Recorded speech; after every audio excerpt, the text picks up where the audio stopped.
Dear Kuya Poy, ako po si Angel, 29 years old.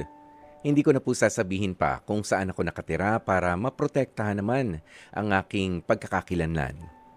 Ang kwentong ibabahagi ko sa inyong programa ay may tuturing kong walang kapupulutang magandang aral at baka nga mainis lamang po kayo sa akin.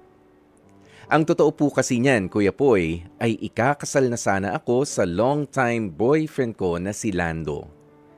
6 years na sana kami ni Lando.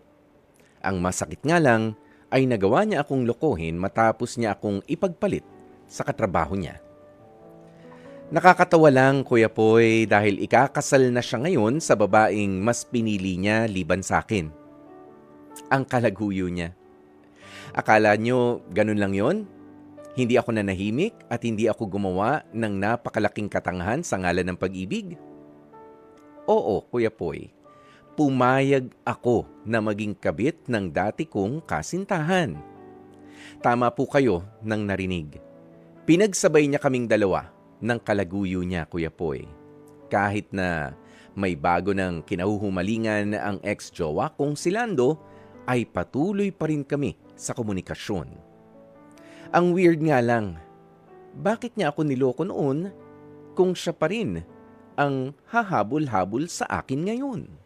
Masakit sa part ko na ginagawa ko ito pero kasi pakiramdam ko ay satisfying para sa akin, Kuya Poy.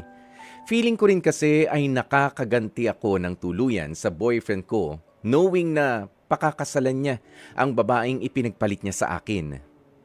In a short period of time pero sa kabila niyan, ewan ko ba pero parang pakiramdam ko ay talo pa rin naman ako hanggang ngayon. Alam kong mali itong ginagawa ko at dapat ay tinapos ko na noon pa.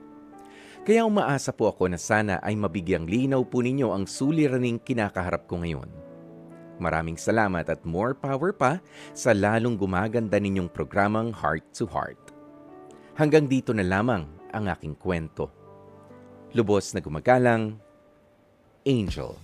Mga kapatid, yan nga po ang liham ni Angel na winarningan niya naman tayo, no, na hindi tayo matutuwa, hindi tayo maiiyak at hindi rin tayo maawa bagkus ay maiinis pa nga. Pero alam mo, Angel, sa lahat ng mga sinabi mo, tama ka doon sa parte na sinabi mo na talo ka pa rin kahit pa nga ikaw ay feeling mo nakakaganti ka.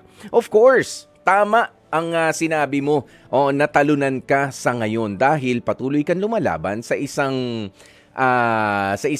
relasyon na hindi naman ikaw ang pinili in the first place. 'Di ba? Biruin mo, ikaw dati yung numero 1, ikaw ang the best para sa kanya, ikaw yung pakakasalan, ipinagpalit ka, pumayag ka na maging kabit. It's not even a downgrade.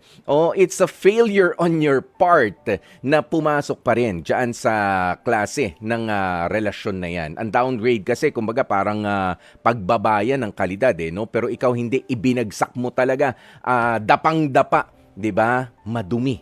Wag na. Tigilan mo na yung pagganti mo dahil wala kang nagagantihan sa ginagawa mong yan, Angel, ano? At hindi na pagmamahal ang iyong nararamdaman kung meron palang paghihiganti diyan sa puso mo. Wala nang laban. Tapos na ang boxing. Tigilan mo na yan. Maghanap ka na ng isang tao na magpapahalaga sa iyo bilang ikaw at ikaw lang. At hindi si Lando yun. Okay? Hindi mo kailangan ng pagkataas-taas na pinag-aralan para maunawaan na mahalaga pa rin ang respeto sa ating sarili. Itaas mo ang kalidad ng iyong pagiging babae, ng iyong pagiging karelasyon. Dear Kuya Poy,